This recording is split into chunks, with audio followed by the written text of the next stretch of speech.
Hi అండి, అందరికీ నవరాత్రి శుభాకాంక్షలు. ఈ రోజు మొదటి రోజు బాలా త్రిపుర సుందరి అమ్మవారికి అయితే పూజ అయితే చేసుకుంటున్నాను. ముందు రోజు సామాన్లన్నీ క్లీన్ చేసి పెట్టుకున్నాను. తర్వాత నెక్స్ట్ రోజు బొట్లు పెట్టుకున్నాను. నాకు ఈ రోజుకి ఏమేమి పూజ సామాన్లు కావాలా ఆ పూజ సామాన్లన్నిటికీ గంధం కుంకుమ బొట్లు పెట్టుకొని ఈ రోజు బాలా త్రిపుర సుందరి అమ్మవారికి అయితే కట్టి పొంగల్ అయితే రెడీ చేసి ఒక్కొక్కరు ఒక్కొక్క ప్రసాదం పెట్టాలని చెప్తున్నారు. అందుకే నేను ఈ రోజు అయితే కట్టి పొంగల్ పెట్టాలని ఉందన్నమాట. అందుకే ఈ రోజు కట్టి పొంగల్ నైవేద్యంగా చేసి గుమ్మం అంతా రెడీ చేసుకున్నాను. పూజకైతే అన్ని సిద్ధం చేసిన తర్వాత మా పాప వచ్చింది. నేను ఈ 9 రోజులు ఉపవాసం ఉంటాను, పూజ అయితే చేస్తానని చెప్పి ఇంకా అంతకన్నా పుణ్యమా అనేసి ఇంకా మా పాపతోనే ఇంకా అన్ని చేపించాను అనమాట. నేను అన్ని రెడీ చేసి ఇస్తే ఇంకా మా పాప అయితే దీపాలు వెలిగించేసి ధూపం కూడా వేసి అగరబత్తులు కూడా వెలిగించేసి ఇంకా కుంకుమార్చన అయితే చేసింది. బాలా త్రిపుర సుందరి అమ్మవారి అష్టోత్తరం వేసుకొని కుంకుమ పూజ అయితే చేసుకున్నాము. ఇలా ఎవరికి ఎలా తెలిస్తే అలా చేసుకుంటారు కదా. పూజ అయిపోయిన తర్వాత కొబ్బరికాయ కొట్టి హారతి అయితే ఇచ్చేసింది. చాలా వరకు చాలా విధాలుగా ఎన్ని రకాలుగా చేసుకున్నా అమ్మవారికే పూజ చేసుకుంటాం కాబట్టి ఎలా చేసుకున్నా పూజ అనేది నిష్ఠగా చేసుకుంటే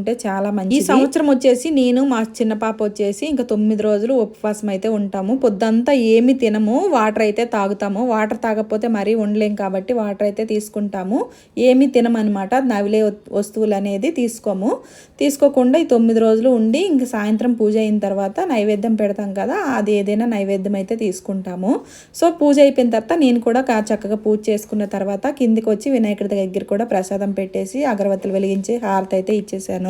గుడికి అయితే వచ్చానమాట. ఇక్కడ గోల్డెన్ టెంపుల్ మాకు దగ్గరలో ఉంటుంది. గోల్డెన్ టెంపుల్కి వచ్చి శివయ్యకి అయితే దర్శనం చేసుకున్నాను. ఫస్ట్ సోమవారం కాబట్టి, తర్వాత అయితే వెంకటేశ్వర స్వామికి దర్శనం, అమ్మవారి కాడికి వెళ్ళి అమ్మవారి దర్శనం కూడా చేసుకున్నాను. అందరూ కుంకుమార్చన అయితే చేసుకుంటున్నారు. చాలా మందికి కుంకుమార్చన అనేది తెలియకపోవచ్చు. అంటే కుంకుమ పూజ అనమాట. ఇలా అమ్మవారి ముందు అయితే కుంకుమ పూజ అయితే చేసుకుంటున్నారు. తర్వాత అయితే రాముల వారి దగ్గరికి వెళ్ళి దండం పెట్టుకొని ఇంకా అంతా చూసుకొని దండం పెట్టుకొని అక్కడ బొట్టు అయితే పెట్టుకొని వచ్చి అయితే కాసేపు అయితే కూర్చున్నాను.